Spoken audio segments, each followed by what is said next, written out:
welcome everybody to the stream. So, Old Man Ruckus, I'm usually on other people's streams. Today, I'm decided to broadcast my own. And today, I want to talk about something that has been on my mind. So, I saw a stream the other day from Damien Deal with It. Now, stream pretty much criticizing Bashbox. He doesn't know too much about it, and that's okay. I'm not knocking him for that. But when I saw his stream, he said that he had a whole bunch of devices that were out there. You had a game stick, you had a Ouya. The Ouya is what I definitely want to talk about here. But the thing with that he said, it's going to be a Ouya 2.0. It's not going to make it. I disagree with him fully, obviously, but the Ouya in general had a great premise. It had an amazing premise, actually. It was actually really good for what it was. And really tried to bring innovation into a market that really didn't have it at the time. When Ouya came out, I believe the 360 was prevalent, the Wii U was prevalent. It was a bunch of different systems that were obviously something different as far as how they're going to produce, how they're going to be out there, and how games were going to come out. The whole premise of the Ouya was every game was going to start free and you pay for games coming from that way. I didn't think that was a good idea, but I did like the idea of being able to have a different way to market different titles, a different way to say, hey, these are the games coming out. Since you've never really heard of them, you could try them out for free. I didn't think that was a good move, only because a lot of gamers, one, they could be hacked, and Android is really easy to be hacked. A lot of security has happened since then, but at the time it was really easy to be hacked, and a lot of indie developers probably wouldn't get their money from that. I don't know what happened behind the scenes with Ouya in general, but I do believe that they really didn't have a lot of the right sauce that they could have had. It had a lot of potential. It had a lot of different ways to be able to play the game. And it didn't have Google Play support either. So it was like you had to buy everything from Google or sideload. Now with the Bashbox, the thing I'm trying to do different with the Bashbox is give not just developers, but players a different way to play anything they want to play. I want them to be able to play whatever games they want to play, however they want to play it, that the Bashbox will support and the Bashbox will realistically run. So if you get an Xbox, you're going to want to play Halo. You're going to want to play different types of games that you want to play on Xbox. Then with PlayStation, with Spider-Man and God of War. When you get the Bashbox, you're going to want to see indie developers. You're going to want to see games that you're not going to normally look for on the other consoles. You're not looking for Mario. You're not looking for Halo. You're not looking for Spider-Man 2. Those type of games. You're looking for titles that you wouldn't otherwise want to play, or you wouldn't have otherwise seen, because they get lost in Steam, they get lost in the Google Play Store, they get lost in the different types of markets where they're overshadowed because of bigger games. So Tekken 8, for example, just came out. Now, if an indie developer pushed out a title on the 26th, they probably would get lost from that type of game. So if an indie developer was pushing out a fighting game around the same time as Tekken 8, game would get lost. Nobody's going to want to buy that versus Tekken 8. And even with Mortal Kombat 1, how it's being panned. Mortal Kombat 1 came out, so it sold 1 million copies, and that short amount of time frame, where an indie developer was lucky if we can sell 10,000, we sell 20,000. No, if we sell 100,000, we're a success, and that's where the Bashbox comes in. The Bashbox is going to cater to that scene. Now, even with all that said, I just finished watching She-Lion stream. She-Lion actually talked a lot about how Arcade went up, different YouTubers, a lot of places. They look at developers, they look at these big companies, and they say, "Hey, we're gonna talk about this content." And you have your faction of people who like things, you have your faction of people who hate things. Now, She-Lion is one of my favorite YouTubers, and she's also helped give me a platform to be able to put out the things that I want to put out, be able to put out information on the Bashbox. And, she's an amazing person in general. I've seen other YouTubers that she claims, that she talks about, that claim that, they have this inside information, they'll lie, they'll manipulate content, they'll take, I can imagine people are going to take this and snip it too. And that's okay. But where I see the scene itself going It's still that natural evolution of when everything was in the arcades. Everybody eventually wanted to bring it home, and because everybody wanted to bring it home, they're going to always want to have something simple they could want plug in and play. They're going to want to plug in something. They want to be able to have a method to buy it. They want to have a method to just plug it in and play. With arcade one ups, they're amazing. They're amazing gadgets for what they are. I've worked on a few, so it's something that it's something special to me. But I do believe eventually they're going to go away. Eventually, the entire not the entire ecosystem of arcades, but it's going to become even more niche. People are, the rise of Ambernics should actually show you that. The rise of the fact that these handheld systems are super low powered, but they can play, a million different ROMs for $150. The reason why they succeed where Arcade One Up fails is not because of the ROMs.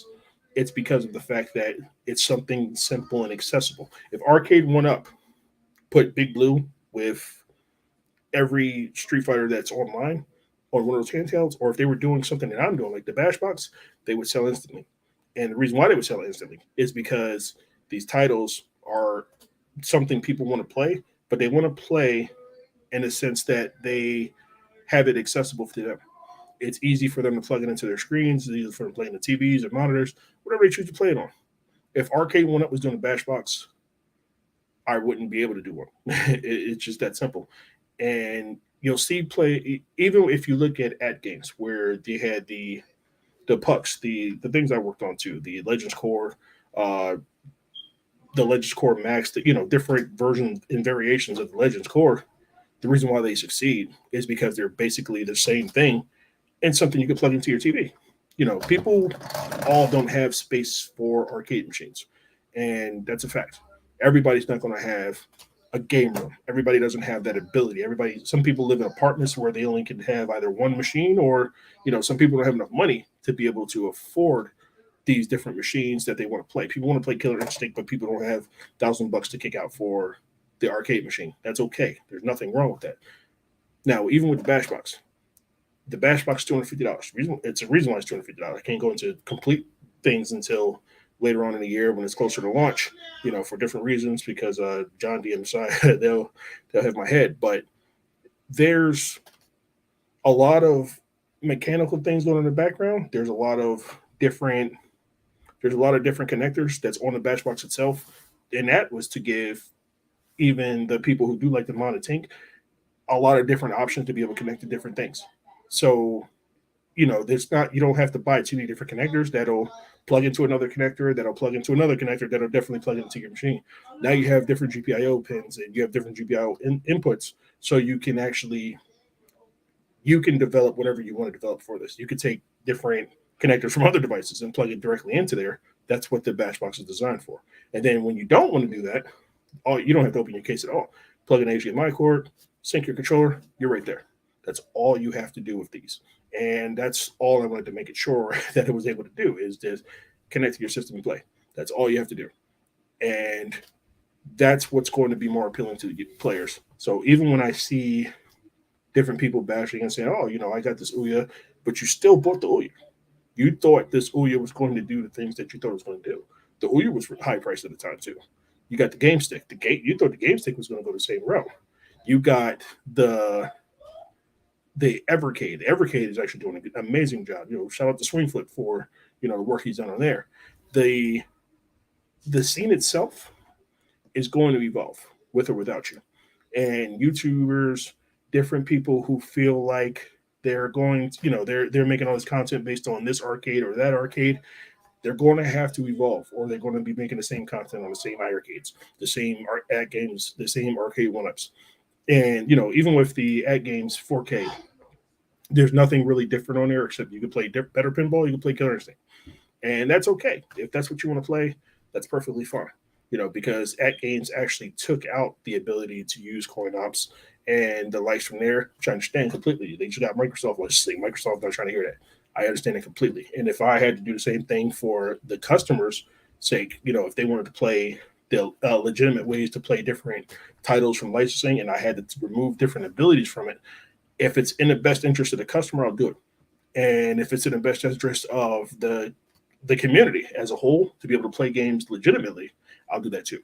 And that's always been my vow. The big thing that's always been, my plus and my negative is that I talk too much. I've never been accused of not being transparent because I talk too much. And that's not going to be at this video. So I'm not putting any links this time. So Mensa and Dom, you ain't got to worry. But the big thing about this scene that I've learned, and I don't like it. I don't like the scene at all. I don't like. I don't want to say I don't like the players in it. I don't like what it's become. The reason why I don't like the way this scene has become is because of the fact that you have this huge divide. You have people facilitating this divide. You have people who take other people's content either out of content, out of context, or they don't have a lot of knowledge in the scene itself. So all that you have certain people, and I've just got over of a pretty public spat with Rexer, but I hear to bash Rexer right now, but at the same time, he does have a lot of knowledge about arcades. And despite what you think of his YouTube videos, he has a lot of knowledge on this, and he has a lot of knowledge on the subject. And there's nothing wrong with that. I had a mini spat with Kyle. Me and him actually talked it out, and he had a lot of insight because he has a lot of knowledge on different products themselves. They don't have to be developers. I'm a developer. That's what I'm supposed to do. But I have to listen to people like them, criticism or not. I even with Damien deal with it, his criticism actually led me to thinking about my marketing in a different way. I don't think he had the intent of doing what he thought he was going to do, but I've embraced the Ouya 2.0 label. In fact, I've talked to a few different people lately. That's probably going to make this more evident as once you get closer to April and the machines start coming out, you're going to get it. Oh yeah, he's doing Ouya 2.0. He's trying to do things differently. That's going to make people scared. It's going to make people, question my thought process. But I always say, when things you don't understand, trust the process. And if there's one thing I'm going to do, I'm going to talk. I'm going to make sure you understand what's going on to the extent that I'm able to talk. And even then, I take that too much. So I'm going to talk. I'm going to be transparent with everybody. I'm going to make sure everyone knows what this product is going to do.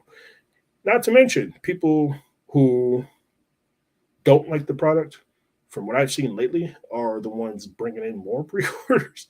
So, shout out to them. But, you'll take people like Rexer. Rexer, for example, I've said this out to him, again, this isn't fashion in this particular moment. It's that I've seen him talk a lot of stuff about Arcade 1-Up. I've seen him talk a lot of stuff about different things that he's not, about people he doesn't like. I've seen that too. But he is knowledgeable about things that I can take, with a grain of salt. For example, he does a lot of things with battle area images, with hyperspin images, RetroPie, and that's cool. I don't do images like that because to me, I can just make it, and I'll work with my team, and we'll build our own OS before we do a battle area image, and that's not a slight against battle area. Just like I download Bobby Vu's battle area images all the time because it's easy to pick up and play when I want to when I want to play different games. But I don't do that because that's not what I do. I build, I create, then I destroy. But this is what we do. Even within the iArcade space, when people saw Time Killers when it first came out in iArcade, people said, "Hey, you have scanning lines. you have different options that the iArcade emulators didn't have." That led to iArcade actually doing the same things, and that's cool because that's what the customer wanted.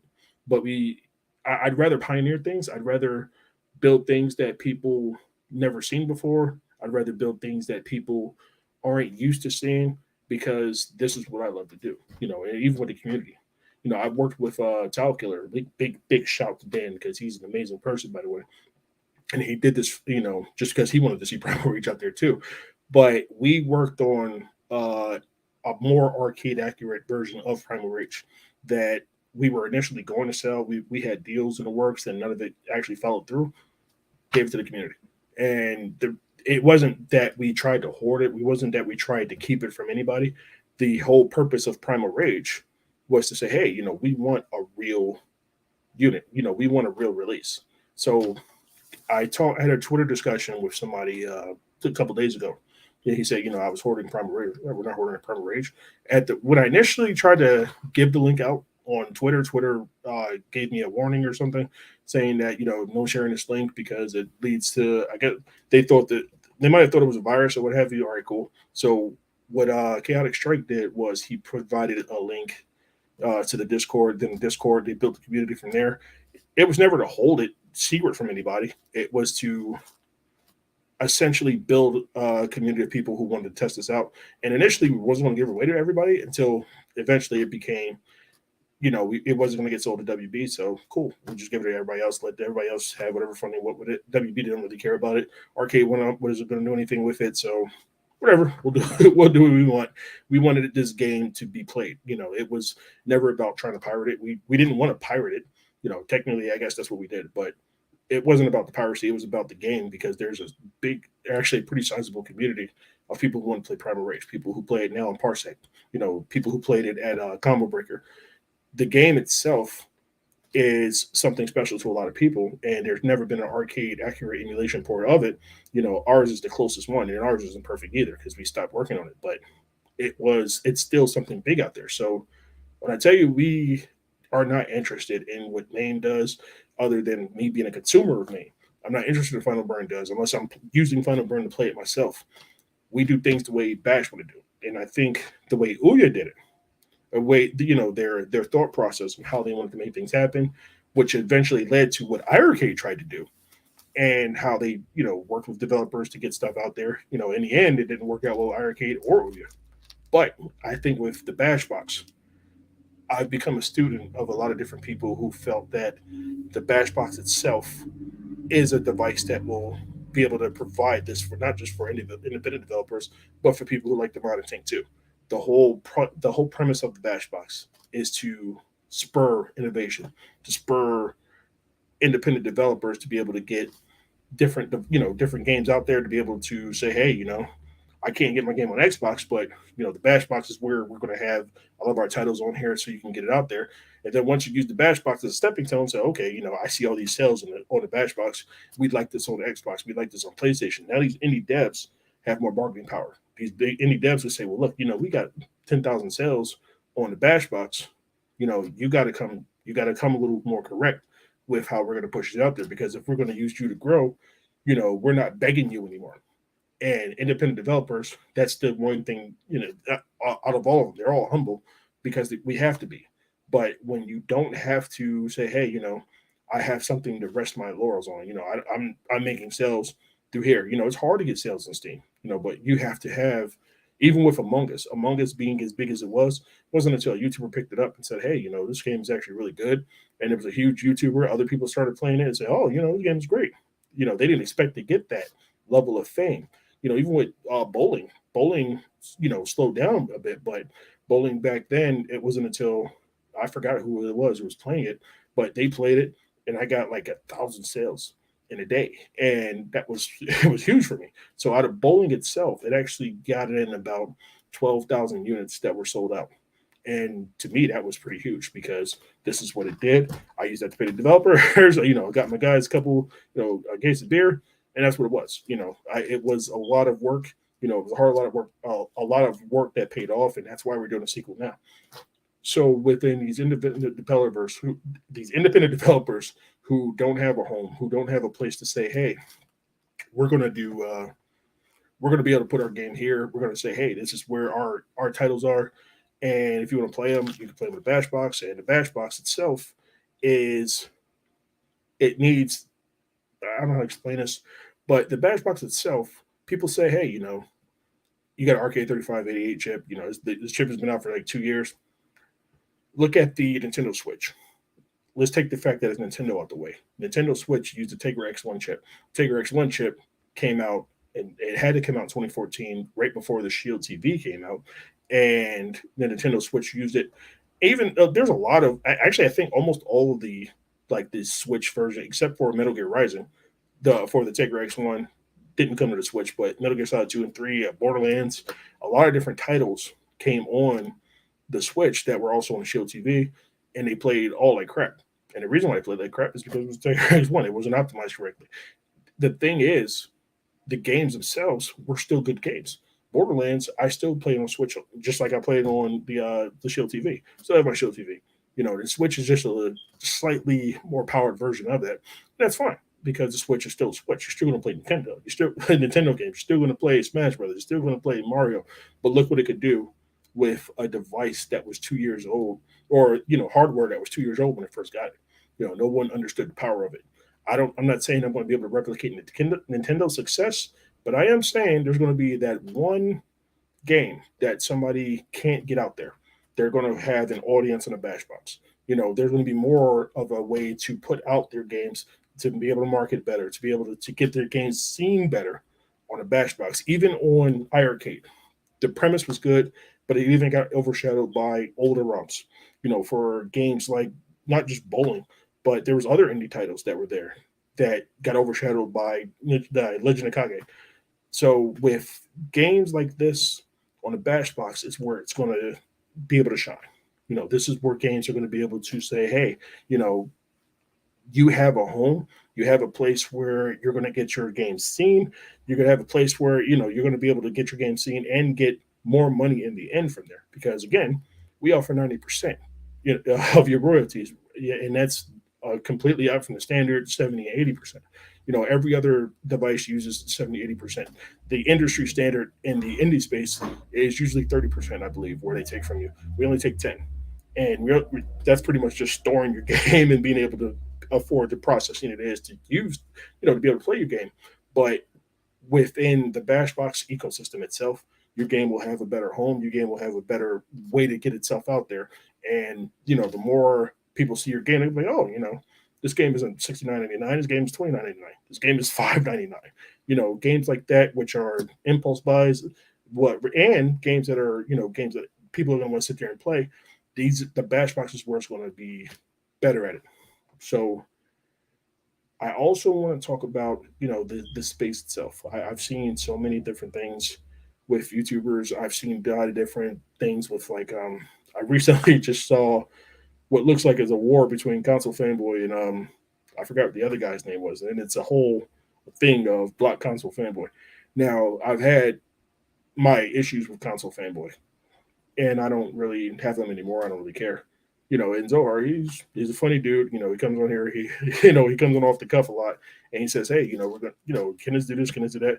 He's not a bad guy. He's not, he just does his thing. He's a personality. Cool. I have people who genuinely don't like me in this community who don't really know me. I've had people who say, "Hey, I just want my high stick and move on." And I don't even do high stick anymore. The high stick team now is a completely different team from us. I'm their fans now. I give Jayhawk some tips. I give him if I get some more tools or something, I'll share that knowledge with him.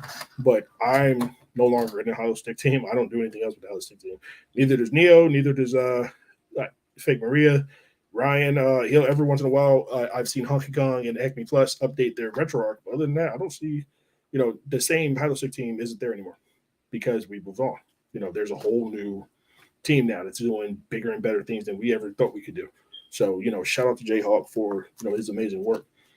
But I've, going back to the YouTubers, obviously I'm biased with Mensa because my brother, Bash guy, and, just general friend. And outside of here, he's my friend in real life. So, obviously I'm biased there. I'm biased for She Lion because I went to her and said, "Hey, could we go on your show?" Mensa actually went to her and said, "Hey, could we go on your show?" Mensa went to Mike B. "Can we go to your show?" Zod Rider came to me, and that's my, Zod Rider was the first show I went on in this space. So without him, I wouldn't even have a platform to start. But, once he said, "Hey, you want to be on a show?" You had me at Bill. So, what I mean? But I am at the point now to where it's like, don't call me, I'll call you.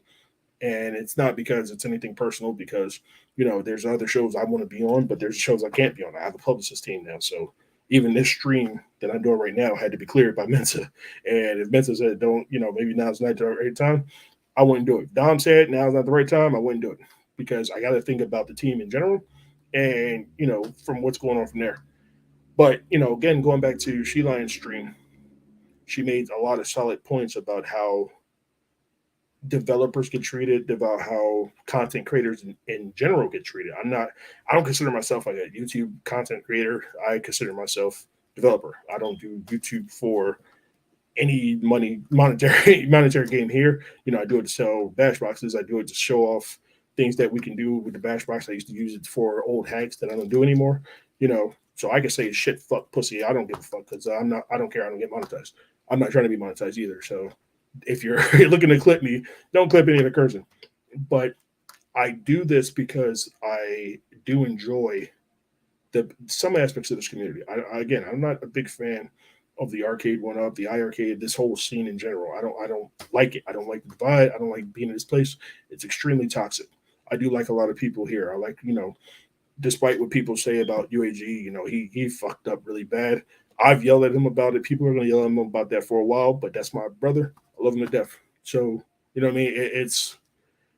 I like his streams, when he's talking real shit about arcades in general, because he knows his stuff. You know what I mean? He knows, even with the bash box, he doesn't know too much about the bash box. But he say, hey, I'm going to call Billy, get some information on it. And that's all I really want. Don't lie on me. If you have no information on what it is, I've never been unapproachable. I'm not this big celebrity guy. I'm not even as big as the people I'm working with. You know what I mean? So I've seen people say, this, that, and third about John D. It's been very publicized about what me and John D went through in the beginnings, but it's also extremely publicized about where we are today. Without John D, a lot of the things in the bash box wouldn't even happen. So I know a lot of things he's doing. So when he's ready to talk about, the moves he's making, I can't wait for you to see it because my brother's making some moves. My brother's doing a lot of different things. No, he's not this shit bag that you claim. A lot of people claim about what he's doing with, he's screwing Arcade One Up. He's not screwing Arcade One Up. You know what I mean? Arcade One Up is a huge corporation. Well, a smaller subsidiary of a huge corporation. Bash is not. Bash is friends making games, making a console, working with other people, working with bigger people to be able to do things that we love to do. This is something we do because we love it. This isn't going to make me rich. This isn't going to feed my family. What this is going to do is provide a way for me to one give back to the community that I've taken from. I've definitely been a consumer of arcade punks since the beginning. I've been pirating since I was 8 years old. I've been into different hacking scenes since I've been 8 years old. So now this is my ability to give people the way to develop on your own. The reason why people hack, the reason why people pirate, isn't because they care. They want all these games. They want to, they want to do it just to screw over the bigger companies. People are getting ROMs. People are downloading old games like Time Crisis. Yeah, Time Crisis is coming out for Arcade One Up, cool. But people want this because they don't have it accessible. People pirate out of necessity. How many people pirate movies nowadays? People don't have to anymore because there's so many different ways to get those same movies that's actually more convenient than piracy. That's also what I'm trying to do. Piracy itself, I don't disavow it. I don't enable it anymore, but I understand the necessity of piracy. It's not so much as that I can't afford it. Games right now are $17, and that's a lot of money to some people. It was a lot of money to me at one point in time in my life, but I don't disavow piracy because piracy is a means to an end for a lot of people. It's video games in the end of the day. People want to be able to play the game, so they're going to pirate the game. And if they can't get it in an accessible way, it's something they want to play. It's easy to say, "Oh, well, you shouldn't play it." How many people can go right now and buy an Earthbound cartridge? And even if you buy the Earthbound cartridge, how are you? Where are you going to get Super Nintendo from? You have to go find a lot of these different devices that are out there that you can't just go out and play. It's one thing to go out there and pirate God of War Ragnarok right now. That's kind of all right. Why would you do that? Even then, you'd have to go through the work of hacking your PS5. I'm not putting it out there how to do it because I'm not going that far. But you'd have to go out there and do the work to hack your PS5, and you'd have to be able to go out there and actually do the work to hack the PS5. It's not easy to do. It's actually extremely hard, and I don't think there's anything public that teaches you how to do it either. With Xbox, kind of the same thing. With being able to pirate games on the Xbox. Why would you pirate Xbox games? Because you can just get a Game Pass for $15 a month, get those same brand new games, right then and there. If you're going to spend $50 a month on games and or in general, then you don't have to pirate it. You can just get the Game Pass. You'll get those same games for free. Well, not for free, but you'll get the same games at a subscription rate, and that's fine. So it goes into another thing about physical versus digital media. People don't understand the days of physical media are are over. You don't get the game on the disc anymore. You get the license on a disc now. You have to put that disc in your system. It might contain enough installation data to be able to play the game. But let's take a look at a game like Call of Duty Modern Warfare 3. Call of Duty Modern Warfare 3 is 130 gigs. How much of that you think is in that Blu-ray disc? Even a dual layer Blu-ray disc. It's not there. It's on the internet. You don't have the game anymore. You don't have the physical media like you think you do. And even smaller games that are all over the place now on Xbox, there's a whole section for games under 1 gig. You'll never see a disc for them. Why make a disc for a game like this? The disc will have a limited amount of installation data just to speed up that process for people with slower internets. But take a game like Tekken 8, that's huge.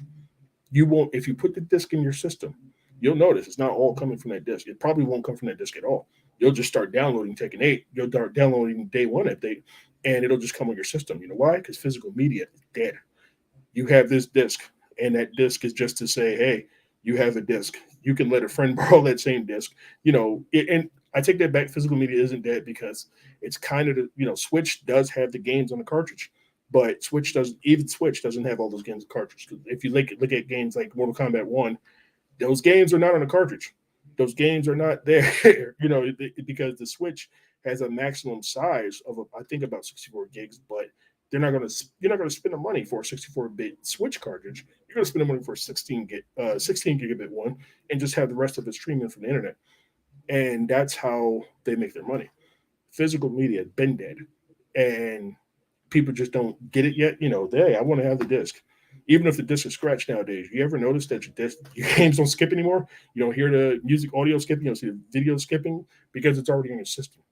And all you have to do is put that system on for everything, for all intents and purposes. You put everything you put enough on that disc just to get it started up in there. So you have no real physical media, and you have no real ability to have the same games on that cart. Just like you used to have on Super Nintendo, you pop the game in the Super Nintendo and it worked. You pop the game in Nintendo 64, it worked. Even going as far as PlayStation 2. Actually, no, PlayStation 3. PlayStation 3 and Xbox 360 were probably the last ones to have all of their games actually be on the disc, and you don't need to have internet to play it. Everything else, you may not have to have internet to play everything, but if you don't have internet to play it, it's not going to really work. It's not going to work well. That's why Xbox Series X, the new upgrade one, doesn't even have a disc drive. You don't need a disc drive anymore. Walmart's not going to sell Xbox games anymore because the new Xboxes won't have any for discs. I'm pretty sure PlayStation is going the same way. PlayStation, even now, there's a removable disc drive, and you could buy a PlayStation without a disc drive and just attach it to one another if you want to have it. But physical media is going away. You got to get over it. And you have to get over the fact that you don't really own your games no matter what you think. Games themselves, now I own titles. I own Bash Sports Online Bowling. I own Time Killers. I own Bloodstorm. The reason why I own it is because I own the game. I own the intellectual property of the game. These are my games. I own these games. They're not on any physical media. The source code is sitting on my computer somewhere or on Ryan's computer because, he's working with Bash. And unless you can say that about titles, you don't actually own any game that you have. You have a license to play the game. It goes back to Nintendo. They say there's a no copy clause. There's a no, modifying or what have you. But, even courts have said, you can make backups of these games in case something happens because you do own a license to play these games. You are entitled to play them. You're not entitled to modify them. You're not entitled to copy them. You're not entitled to give them away. You're technically not entitled to trade them either, but no one cares about that. GameStop's still going to make their money. Well, actually, I take that back. I think now you are entitled to actually trade it in and to tell you have to delete it off your system. The reason why they tell you have to delete it off your system is because there's still a way to get back and forth to get in those systems to be able to play those games. So they tell you in the terms of service, you've got to get rid of this game on your system if you get rid of the cartridge. And even then, an average user will delete it anyway because they have no way to hack their system and get in there and play. That's okay too. So with physical media, those days are gone. You have to get used to being able to have these games and play them while you have the ability to play them, because eventually you're not going to be able to play them anymore. And that might suck for the general usage, for game preservation, but ultimately that'll lead to more growth in the game industry. Now, me personally, I've always taken a stance that if you don't own the game, it's piracy. Until I became, where I am, and I learned a little more about it. You've never purchased a game; you purchased a license to play the game. So Ed Boon owns Mortal Kombat One. You don't own Mortal Kombat One. You can play Mortal Kombat One as much as you want.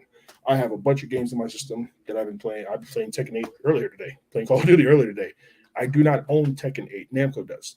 I do not own Call of Duty. Microsoft does. I own the titles that I own that I've either developed myself or I purchased the IP. And because of that, that's where that's where I have it. And even with certain IPs that I own, I still pay royalties for that. Once I get games out there, I got to make sure Eternal Technologies get their money too, because that was the terms of whatever I have. That's how these games work. That's why licensing is a thing. You have a license to play this game, but now if I want to sell the game on Xbox, I have to go to, I gotta go to Microsoft. Hey, can I get Battletoads? They're going to say, hey, well, we want $100,000. And if I give them $100,000, now not saying this because I actually never went to Microsoft, but say $100,000 is pretty standard for MGs for titles of that caliber. I can sell these games at a specific term that allows me to either sell them on an Xbox, I'm sorry, on a Batchbox store, or they have to come preloaded in the games. That's how these all work. So if you take a look at iArcade, all of the licenses that they had for whatever titles they had, there were contracts drawn up. There was a lot of things that happened in order to make those games happen. Same thing with Arcade One Up. Same thing with Ad Games. It's the standard in the industry. Now, thankfully for me, I know John D, so it's a little bit easier for me to get licensing. And because I'm on his good side, I can get some deals. I can get stuff going. I'm not saying that we have anything. The only thing I have is the games that I own. But even working with him, I still have to make things happen. Like, he still has to talk to different people. He still has to make contracts happen. I don't have $100,000, so I'm not telling you right now I have any Microsoft. I have any Street Fighter. I don't have any licenses yet. What I can tell you is that we're trying and we're working as hard as we can. And thankfully, I know some people who can help me pushing that forward. There's not a guarantee that he's going to make it, but he's going to try on my behalf because it's my big brother. He's trying to help me out. But I can say that within this space, even with physical media being dead, that doesn't mean gaming is dead. That does, even with our games. The only true way to have the same effect that you used to have is by having DRM free games. Now, that's not always a good thing, for certain companies, but DRM free games is the closest you'll have to being able to have the same feeling that you had back when you had cartridges, because now you can just take your game, say, your man want to play it. All right, cool. Here, I'll make you a copy. And that's piracy technically, but DRM free games are done with that knowledge that you're probably going to do that. I've put out pirated, I've put out bowling, and people have pirated it.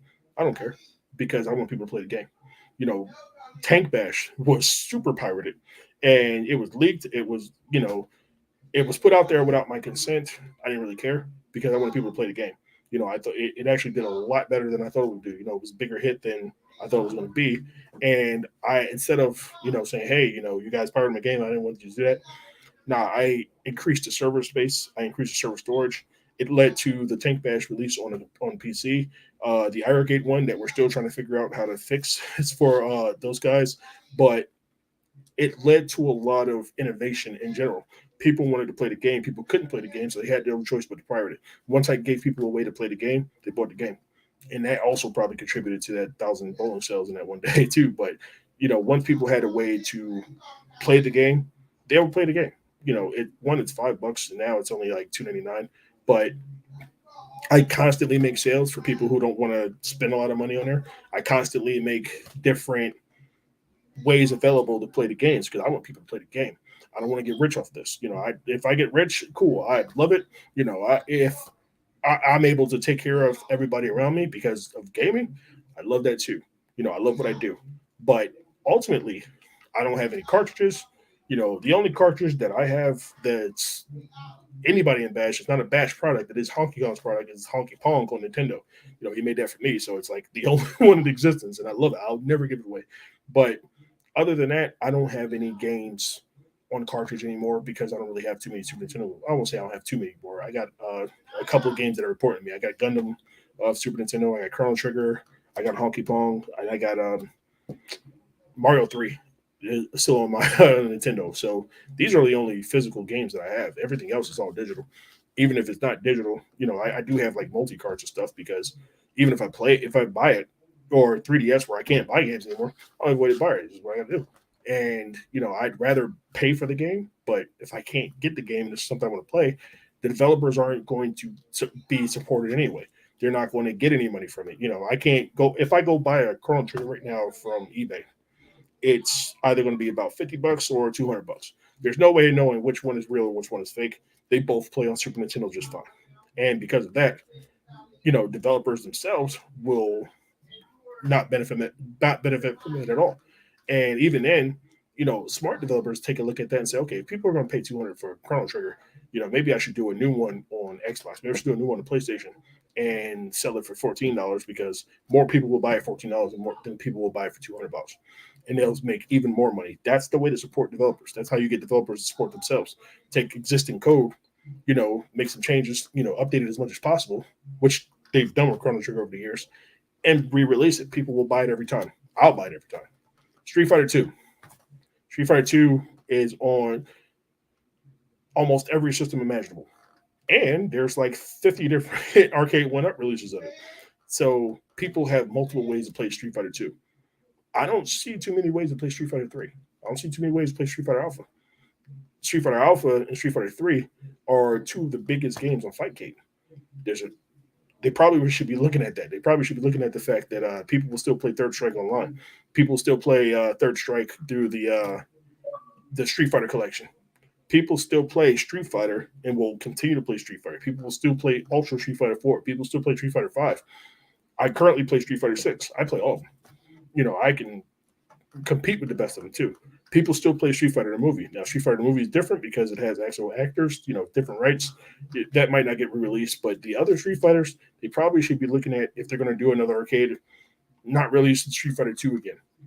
Bring out Third Strike. Bring out Alpha. And I also get it. It takes more power to play these games online than it does to play them offline. I've made emulators, so I understand the power needed. Ryan right now is working on net play for Time Killers and Bloodstorm, and it's a pain in his ass. So it's like I get it fully that it takes more power to play these games online than it does to play offline, unless you have a source, and even then, it's still a little bit difficult. With these titles and with gaming in general, this is the direction it's going. You either roll with it or you don't. That's why we started making the Bash Box. Bash Box is the natural evolution of arcade gaming because you're bringing those arcade games back home. And that's what happened back then when they started bringing out the Ataris, the televisions, ColecoVisions before my time. Then when around my time, the NES, Sega Master System, TurboGrafx 16. Then these are the titles that these are the systems that brought those arcade games back home, and they didn't even play anywhere near as good as the arcade versions.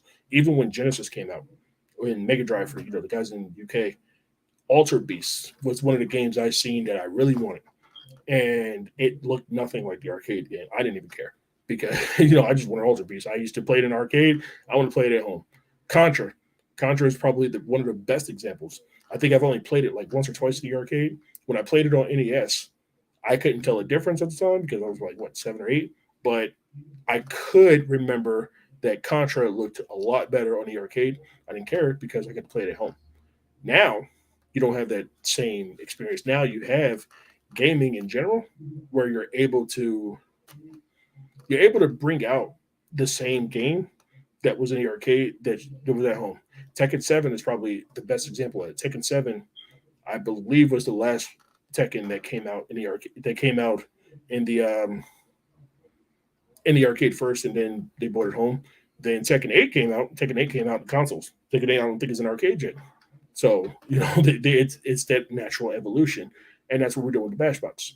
And I hope that in the end, I do better to understand and take criticism. Because again, this video started because of a criticism video from Damien Deal with it. Again, I don't want to knock him because his video was actually pretty informative.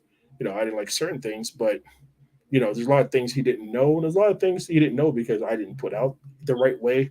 I didn't put out, specific things that I probably could have. There's things that I can't talk about yet, and I won't talk about yet. But ultimately, his criticism wasn't unfounded.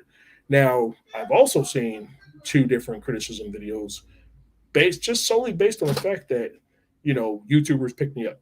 This is what both of them said. I was on Mike B's show, and they felt like Mike B didn't ask me enough questions. Now, I disagree.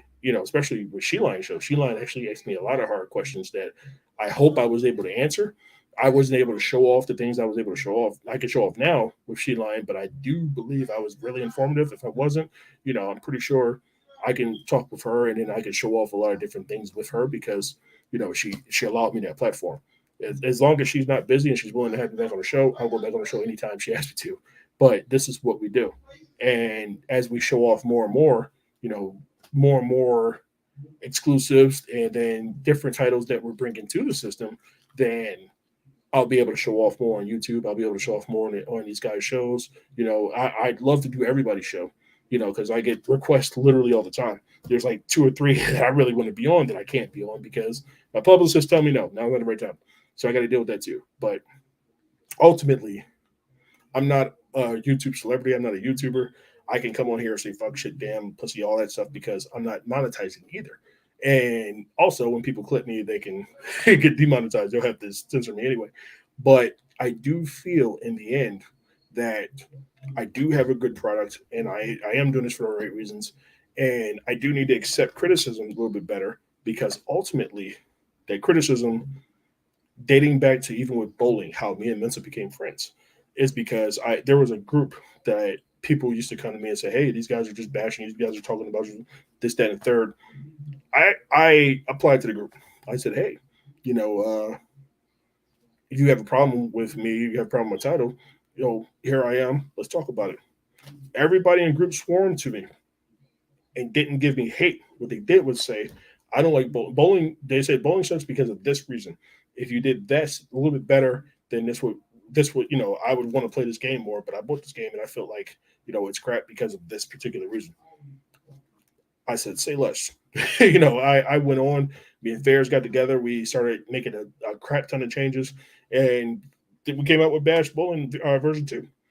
Then when I went back to the group and said, okay, I couldn't implement all the changes that you guys asked for, but I do have about 95% of it. Everybody was like, we appreciate you listening. People still said they didn't like it too much, but it is better than it was. And then I've seen an audience where, kids, teenagers, basically people just want to get in and play a quick party game. That's where the audience went to, and that's where I started my marketing towards to because these are the guys who want to play the game. They just want to pick up their arcade and say, "Oh, I'm jump in and play some bowling," or if you got a quick single player, you want to get an arcade mode, just pop in bowling. And I think we made a better game for it. And even on the PC version, where we was able to upscale everything to 1080p, and now with the Bash Box, we're able to upscale it better with new models and such. So we can get 4K. I think we did a lot better with that.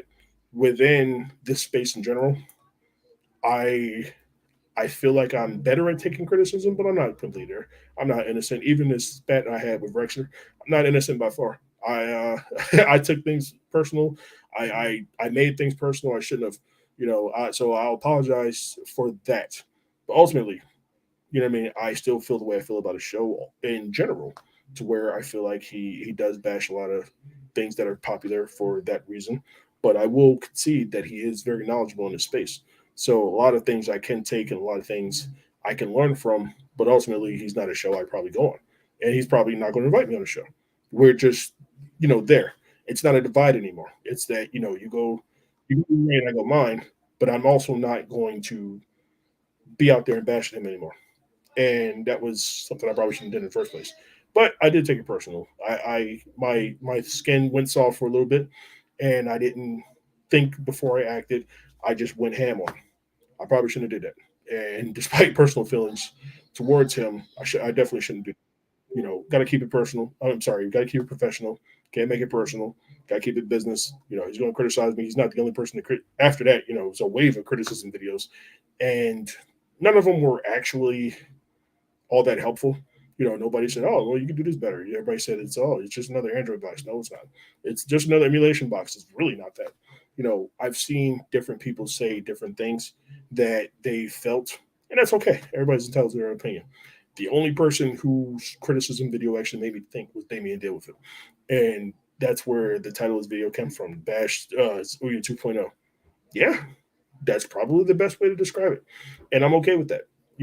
I'm trying. The reason why there's a 2.0 is because you've made changes.